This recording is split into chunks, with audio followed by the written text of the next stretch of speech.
새벽문고.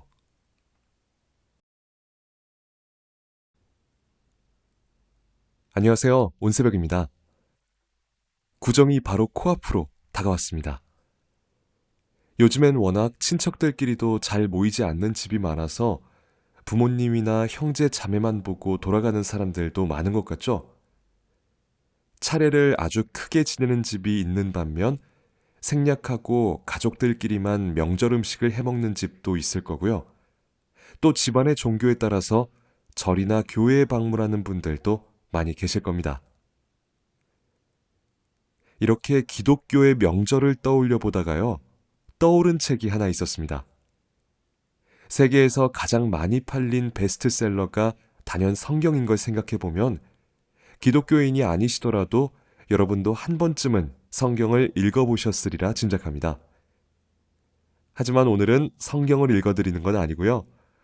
예수 최후의 날들을 직접 1인칭의 시점으로 읽어볼 수 있다면 어떨 것 같으신가요? 아멜리 노통부의 갈증 소개해드립니다. 잔인함과 유머가 탁월하게 어우러진 작품으로 현대 프랑스 문학에서 커다란 반향을 일으킨 벨기에 출신의 작가 아멜리 노통부는 25세 첫 작품을 발표하며 데뷔합니다. 이후 발표하는 작품마다 화제를 낳으며 작품 활동을 해오다 2019년에 이 갈증을 통해 프랑스 최고 권위의 문학상인 공쿠르상의 최종 후보에 올랐죠. 세계 3대 문학상을 보통 노벨 문학상, 맨부커상, 그리고 공쿠르상을 꼽는 만큼 영향력이 큰 상입니다. 말씀드린 대로 이 책은 예수 최후의 나날을 그리고 있는데요. 성경을 떠올려 보면 굉장히 무겁고 진지한 분위기를 계속 이어나갈 것 같지만 특유의 유머와 위트, 아이러니를 담아 대단히 간결하게 풀어냈습니다. 자, 그럼 재판으로 바로 들어가 보죠.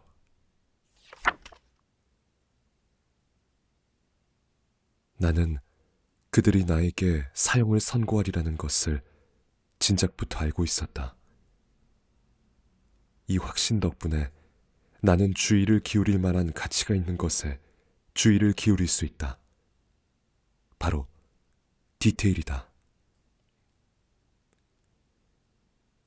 나는 내 재판이 정의의 패러디가 되리라고 생각했다. 실제로도 그랬지만 내가 예상한 대로는 아니었다. 대충 해치우는 형식적 절차가 될 거라고 상상했던 나는 대신 훌륭한 연극 한 편을 지켜보았다.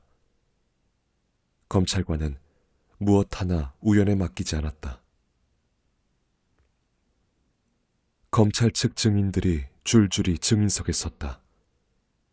나는 내가 행한 첫 번째 기적의 수혜자 가나의 신랑 신부가 증인석에 서는 것을 보고 내 눈을 믿을 수 없었다.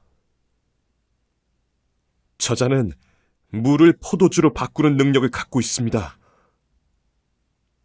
신랑이 심각한 표정으로 말했다.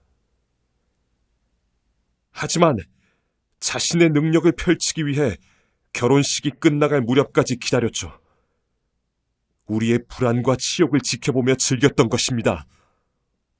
그것들을 피하게 해주는 게 손바닥 뒤집듯 쉬운 일이었을 텐데도 말이죠. 저자 때문에 우리는 최고의 포도주를 그저 그런 포도주 다음에 내놓고 말았습니다. 그래서 마을의 웃음거리가 되었죠. 나는 평온한 눈길로 그의 눈을 응시했다. 자신의 정당한 권리를 확신하는 그는 내 눈길을 피하지 않고 받아냈다. 왕의 신하는 증인석에 서서 내가 어떤 나쁜 의도를 가지고 자기 아들의 병을 고쳐줬는지 묘사했다. 그래서 당신 아들은 지금 어떻게 지냅니까? 무능하기 짝이 없는 내 국선 변호인은 묻지 않을 수 없었다. 아주 잘 지냅니다. 대단한 재능이에요. 마술을 부리는 자인지라 말 한마디면 충분하죠. 내가 행한 기적의 수혜자 37명이 그들의 더러운 보따리를 풀어놓았다. 나에게 가장 큰 웃음을 준 것은 가버나움에 마귀 들렸던 자였다. 마귀가 나간 후로 사는 게 시들해져 버렸어요.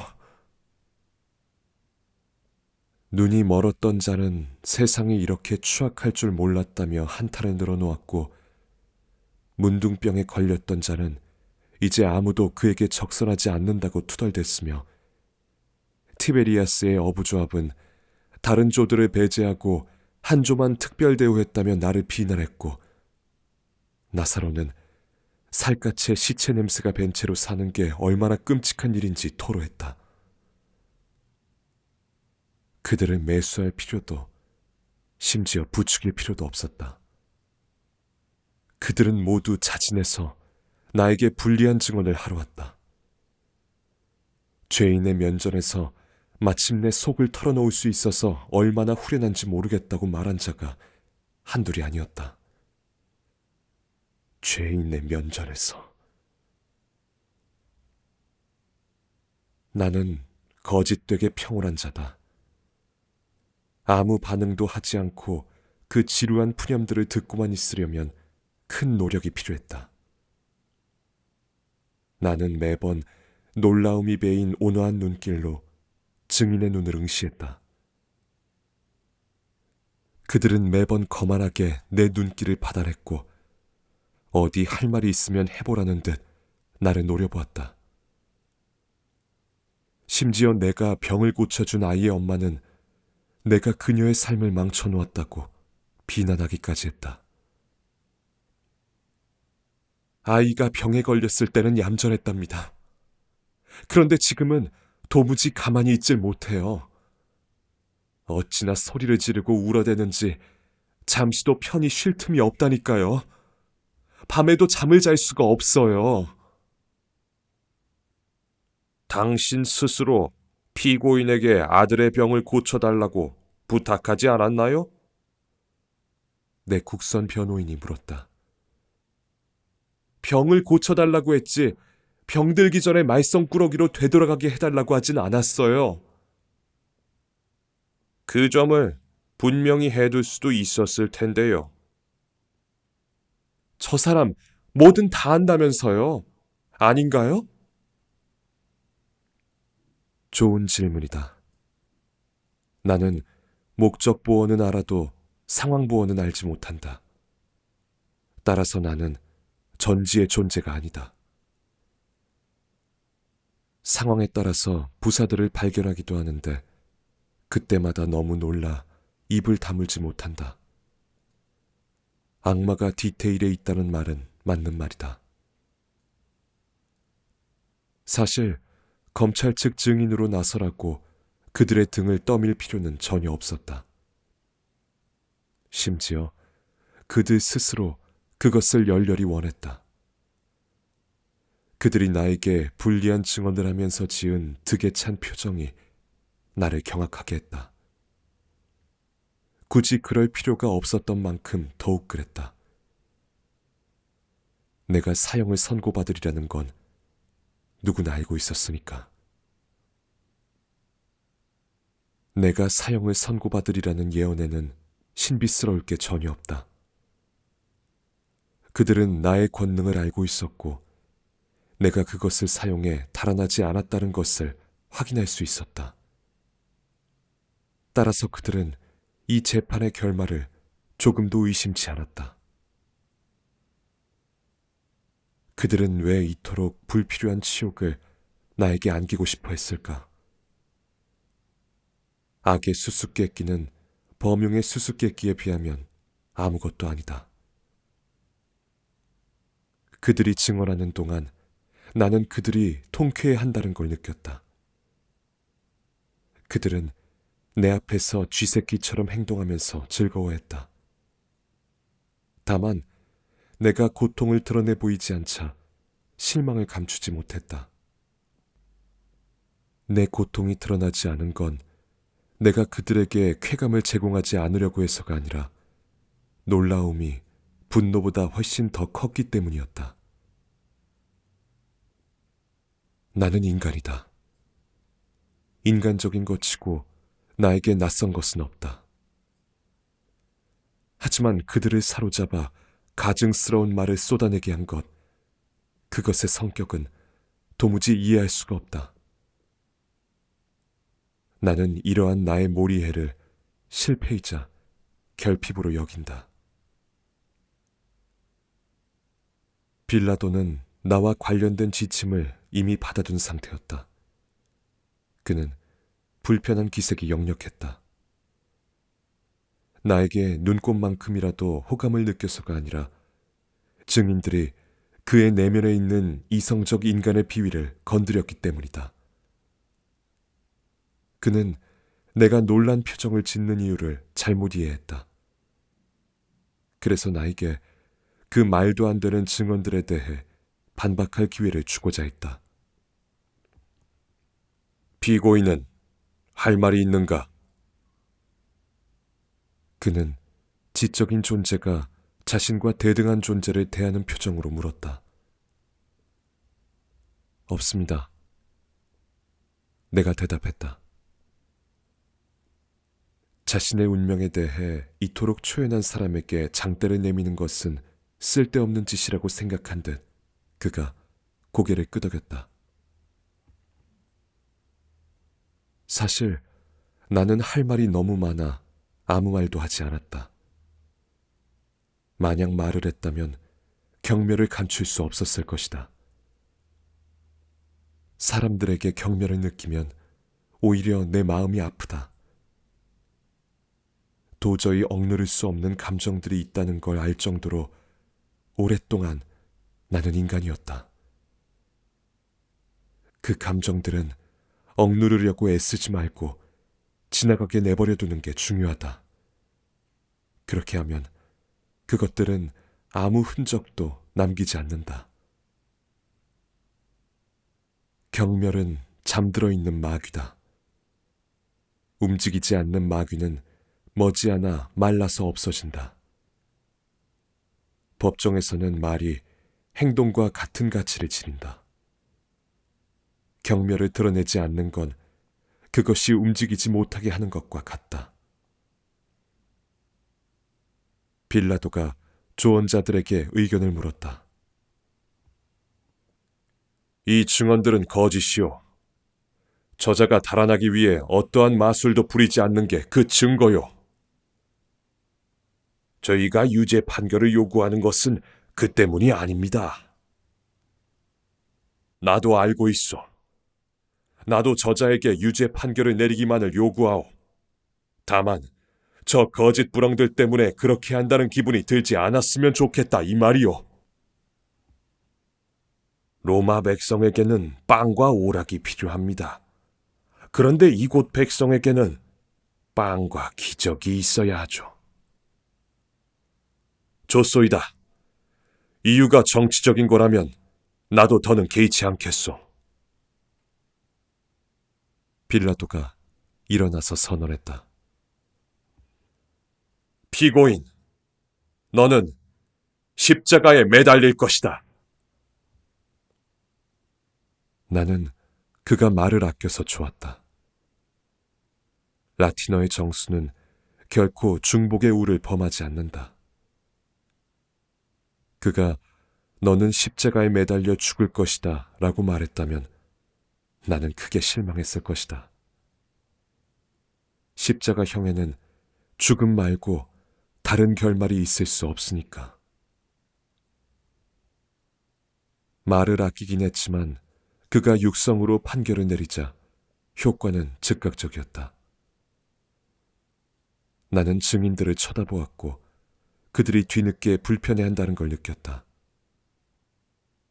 하지만 그들은 모두 내가 유죄 판결을 받으리라는 걸 알고 있었다. 심지어 열의에 찬 증언으로 그 선고에 적극적으로 기여하기도 했다. 그런데 이제 그들은 그것이 과하다고 여기는 척, 절차의 야만성에 충격받은 척하고 있었다.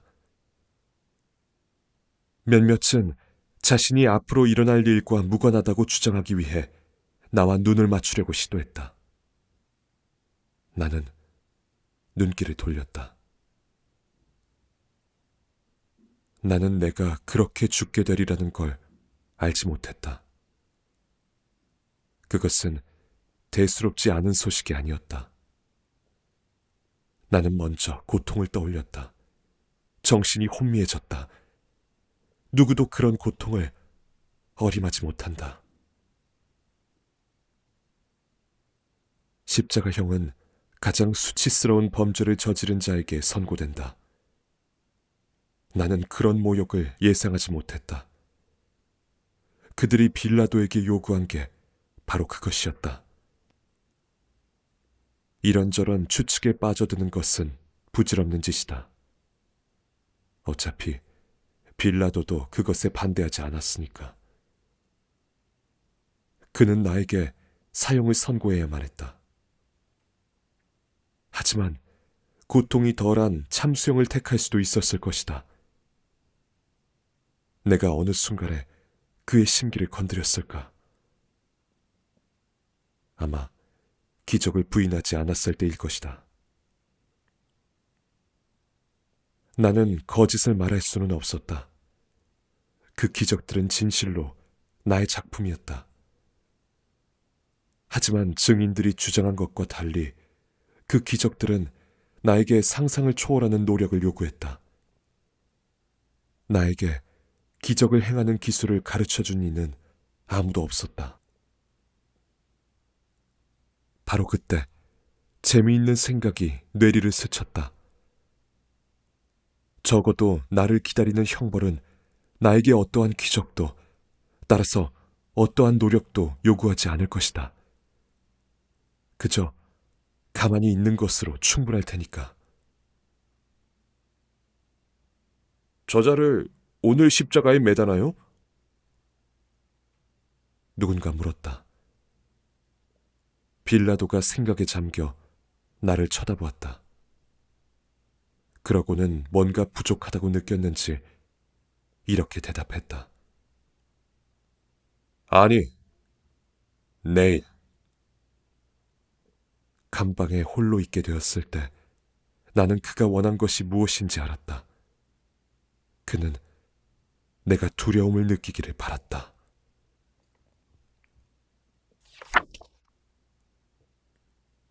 그가 옳았다. 그날 밤까지 나는 두려움이 어떤 것인지 모르고 있었다. 체포되기 전날 밤 올리브 나무 동산에서 내가 눈물을 흘린 것은 슬픔과 외로움 때문이었다. 이제 나는 두려움을 발견하고 있었다. 누구나 가지는 추상적인 두려움, 죽는 것에 대한 두려움이 아니라 아주 구체적인 두려움, 십자가형에 대한 두려움을. 나는 내가 인간 중에 가장 체현된 존재라는 왜곡될 수 없는 신념을 갖고 있다. 잠을 청하기 위해 몸을 누이면 그 간단한 방치의 동작조차 나에게 너무나 큰 쾌락을 줘서 터져나오는 신음을 억눌러야만 한다. 힘얼건 죽을 먹거나 미지근한 물을 마셔도 자제하지 않는다면 내 입에서 쾌감의 탄성이 터져나올 것이다. 아침 공기를 들이마시며 기쁨의 눈물을 쏟는 일은 나에게 이미 일어났다. 반대의 경우도 마찬가지다. 아주 가벼운 치통도 날 비정상적으로 괴롭힌다. 고작 가시 하나 때문에 내 운명을 저주한 날도 있었다. 나는 쾌감뿐 아니라 고통의 예민한 본성도 감춘다. 내가 표상한다고 여겨지는 것과 맞아떨어지질 않으니까. 이 또한 오해다. 33년을 살아오면서 나는 확인할 수 있었다. 내 아버지의 가장 위대한 성공은 체현이다. 육신과 분리된 권능이 육신을 발명해낼 생각을 한 건 어마어마한 천재성의 발현이다. 창조는 했는데 그 여파를 미처 가늠하지 못했다면 창조주가 어찌 당황하지 않을 수 있겠는가? 나는 그래서 그분이 날 낳으셨다고 말하고 싶다. 그러나 그것은 사실이 아니다. 훌륭한 이유가 되기는 했겠지만 인간은 육신의 이런저런 결함에 대해 불평을 늘어놓는다. 당연한 일 아닌가? 집이 없는 건축가가 설계한 집이 어떻게 완벽할 수 있겠는가? 우리는 일상적으로 하는 일에만 훌륭한 솜씨를 발휘한다. 아버지는 한 번도 육신을 가져본 적이 없다. 나는 그분이 육신에 대해 무지한 상태에서 경이로울 정도로 일을 잘 해냈다고 생각한다. 그날 밤 내가 느낀 두려움은 앞으로 겪게 될 고통에 대한 생각에서 비롯된 신체적인 현기증이었다. 사람들은 처형당하는 자들이 자기 운명을 감당하는 모습을 보여주기를 기대한다. 그들이 고통에 울부짖지 않으면 사람들은 그들의 용기에 대해 말한다. 나는 다른 뭔가가 있다고 의심한다. 그게 무엇인지 나는 보게 될 것이다. 나는 내 손발을 꿰뚫을 못들이 두려웠다. 멍청한 짓이었다. 분명히 그보다 훨씬 더 큰 고통들이 있을 테니까. 하지만 못들이 줄 고통은 적어도 내가 상상할 수 있는 것이었다. 옥지기가 나에게 말했다. 잠은 안 오겠지만 눈 좀 붙여둬. 내일 그걸 견뎌내려면 기력이 필요할 테니까. 냉소 어린 나의 표정을 보고 그가 말을 이었다. 웃지 마. 잘 죽으려면 건강이 필요해. 난 알려줬어. 맞는 말이었다. 게다가 그날 밤은 잠을 너무나 좋아하는 내가 잘 수 있는 마지막 기회였다. 그래서 나는 시도했다. 바닥에 드러누워 내 몸을 휴식에 내맡겼다. 그런데 휴식이 날 원치 않았다. 눈을 감고 있으면 잠이 오기는커녕 무시무시한 이미지들이 떠올랐다. 그래서 나는 모두가 하는 것처럼 했다. 견딜 수 없는 생각들과 싸우기 위해 다른 생각들의 도움을 청했다. 나는 내가 가장 좋아하는 첫 번째 기적을 떠올렸다. 신혼부부의 한심한 증언이 내 기억을 퇴색시키지는 않았다는 것을 확인하고 나니 마음이 놓였다. 사실 그날은 시작이 그리 좋지 않았다. 어머니를 모시고 결혼식에 가는 건 상당히 부담되는 일이다. 어머니는 무척 순수한 분이긴 했지만 그래도 여느 어머니들과 크게 다르지 않았다. 얘야, 너는 신부를 맞아들이지 않고 도대체 뭘 기다리는 거니? 그녀는 나를 곁눈질하며 이렇게 묻는 듯한 표정을 지었다. 나는 못 본 척하며 딴청을 피웠다. 고백하건대 나는 결혼을 별로 좋아하지 않는다. 이 감정은 분석을 거부한다. 그런 종류의 성사는 나와 상관이 없는 만큼 이해하기 힘든 불안으로 나를 가득 채운다. 나는 결혼을 하지 않을 것이고 그래도 전혀 섭섭하지 않다. 평범한 결혼식이었다. 하객들이 기쁨을 실제 느끼는 것보다 과장해서 표현하는 그저 그런 잔치였다. 나는 그들이 나에게 그 이상의 뭔가를 기대한다는 것을 알고 있었다. 무엇을? 그건 알지 못했다. 잔치 음식으로 빵과 구운 생선이 나왔다. 그리고 포도주도. 포도주는 그다지 훌륭하지 않았다. 하지만 화덕에서 막 꺼낸 빵은 뜨겁고 바삭바삭했고 간이 잘 맞는 생선은 나를 기쁨으로 가득 채웠다. 나는 그 맛과 식감을 조금도 놓치지 않기 위해 아주 집중해서 먹었다. 어머니는 내가 다른 하객들과 대화를 나누지 않아 불편한 기색이었다. 그 점에서 나는 그녀와 닮았다. 그녀도 그리 말이 많지 않다.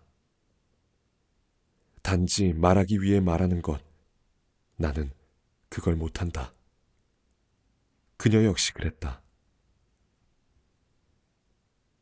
나는 그 신혼부부에게 우리가 보통 부모의 친구들을 대할 때 그렇듯 겉으로는 상냥하게 굴었지만 속으로는 무심했다. 내가 그들을 만난 게 아마 그때가 세 번째였을 것이다. 그들은 늘 그렇듯 과정에서 말했다. 예수는 아주 어릴 적부터 알았지. 수염을 기르니 딴 사람 같네. 인간들이 지나칠 정도로 허물없이 대하면 나는 조금 불편하다. 차라리 그 신혼부부를 만난 적이 없었다면 더 좋았을 것 같다. 그랬다면 우리 관계가 좀 더 진정성을 띠었을 것이다. 요셉이 그리웠다. 어머니나 나처럼 거의 말이 없는 그 선량한 남자는 사람들을 감쪽같이 속이는 재주를 갖고 있었다. 얼마나 귀를 기울여 이야기를 들어주는지 사람들은 그에게서 대답을 듣는다고 믿었다. 나는 그 덕성을 물려받지 못했다. 사람들이 단지 말하기 위해 말하면 나는 아예 듣는 척도 하지 않는다. 무슨 생각을 그렇게 하니? 어머니가 속삭였다. 요셉 생각이요? 넌 왜 아버지를 그렇게 부르니? 잘 아시잖아요. 그녀가 잘 알 거라고 확신할 수는 없었지만 자기 어머니에게 그런 종류의 것을 설명해야 한다면 얼마 안 가서 할 말이 궁해질 것이 분명했다. 사람들이 웅성이기 시작했다. 포도주가 동났다는구나. 어머니가 말했다. 나는 그게 왜 문제가 되는지 알 수 없었다. 그 시큼한 포도주가 동이 났다니 오히려 잘된 일 아닌가. 차라리 신선한 물이 갈증을 더 잘 풀어줄 것 같았다. 그래서 나는 계속 먹는 일에만 집중했다. 포도주가 떨어진 것이 그 가족에게 돌이킬 수 없는 불명예가 된다는 사실을 내가 이해하는 데에는 시간이 좀 걸렸다. 포도주가 떨어졌다는구나. 어머니가 나 들으라는 듯 또다시 말했다. 가시방석에 앉은 기분이 들었다. 어머니는 얼마나 웃기는 분인지 그녀는 내가 정상인이기를 원하는 동시에 기적을 일으키길 바랐다. 그 순간 얼마나 외로웠는지 더는 우물쭈물하고 있을 수가 없었다. 바로 그때 생각 하나가 번개처럼 떠올랐다. 내가 말했다. 물 항아리 몇 개 가져다 주세요. 집주인이 그 말을 듣고 내가 원하는 것을 갖고 오라고 명했다. 무거운 침묵이 흘렀다. 깊이 생각하면 끝장이었다. 필요한 건 깊은 생각과는 정반대였다. 나는 나 자신을 소멸시켰다. 나는 권능이 피부 바로 아래에 있다는 것을, 그것에 대한 생각을 없애야 그것에 도달할 수 있다는 것을 알고 있었다. 나는 내가 앞으로 껍질이라고 부르게 될 것에 말을 걸었다. 그러고 나서 무슨 일이 일어났는지 알지 못한다. 견디기 힘든 시간 동안 나는 존재하기를 멈췄다. 내가 정신을 차렸을 때 하객들은 탄성을 터뜨리고 있었다. 내가 이 고장에서 마셔본 것 중 최고의 포도주야. 모두가 종교의식을 치르는 동안 성직자들이 그들에게 기대할 법한 눈길을 하고 새 포도주를 맛보았다. 나는 터져나오려는 웃음을 애써 참았다. 그러니까 내 아버지는 포도주가 떨어졌을 때 내가 그 권능을 발견하는 게 좋겠다고 판단하신 것이다. 참 대단한 유머 감각 아닌가. 어떻게 그에게 동의하지 않을 수 있겠는가? 포도주보다 더 중요한 게 뭐가 있는가?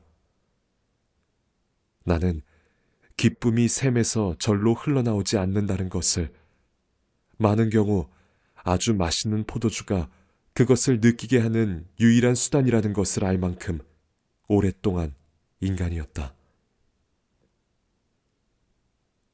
결혼식에 환희가 퍼져갔다. 신혼부부도 마침내 행복한 표정을 지었다.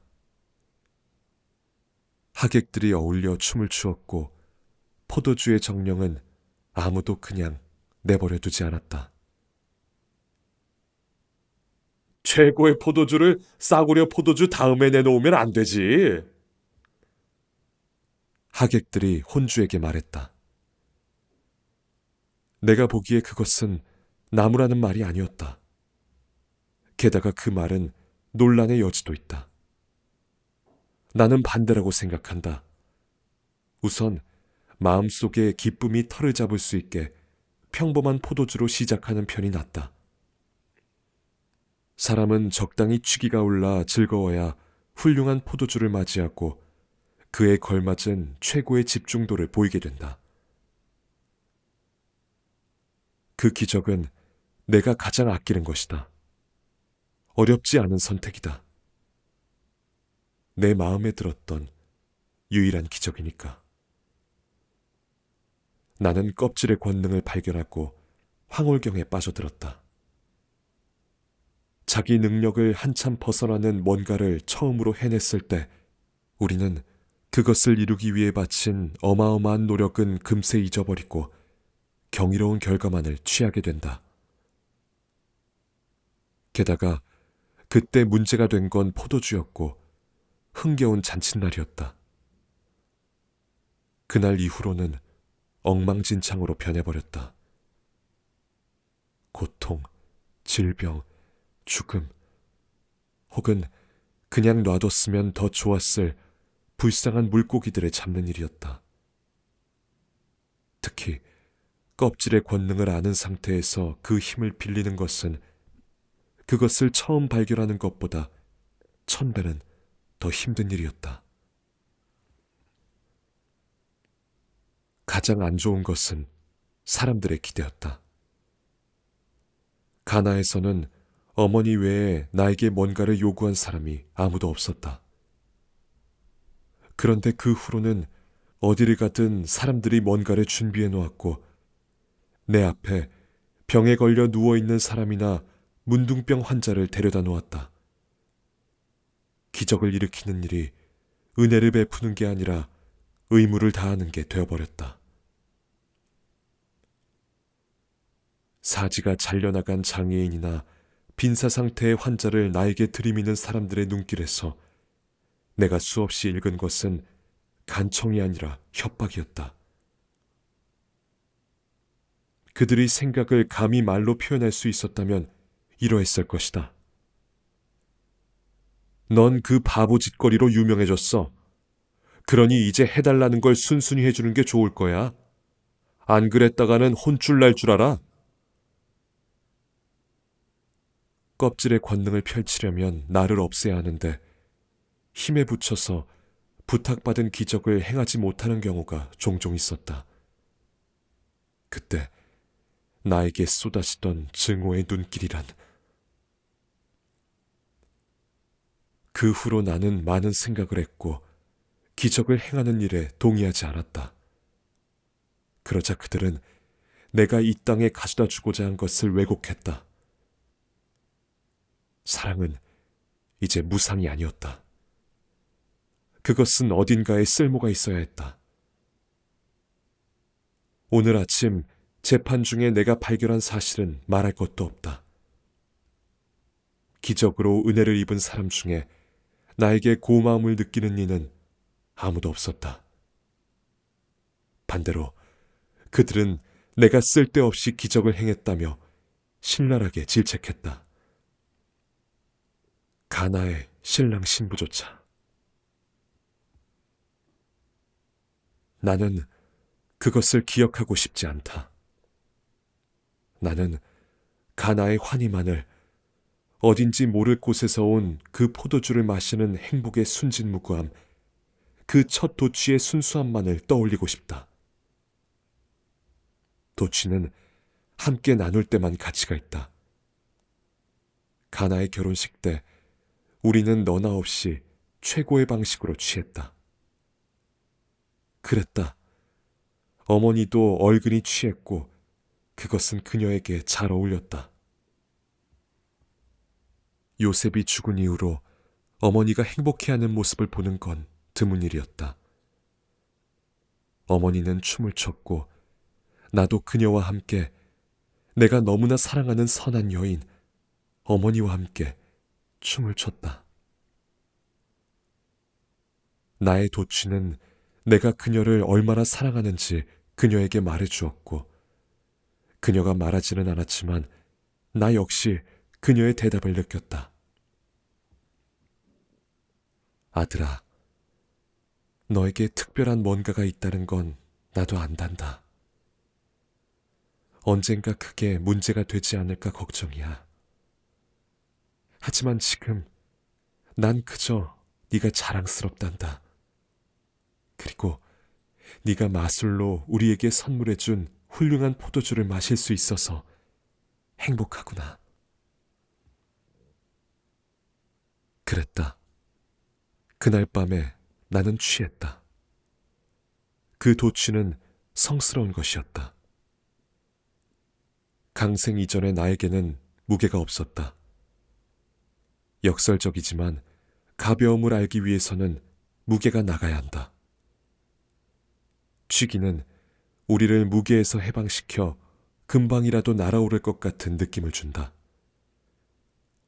정신은 날아다니는 것이 아니라 모든 것을 거침없이 통과한다.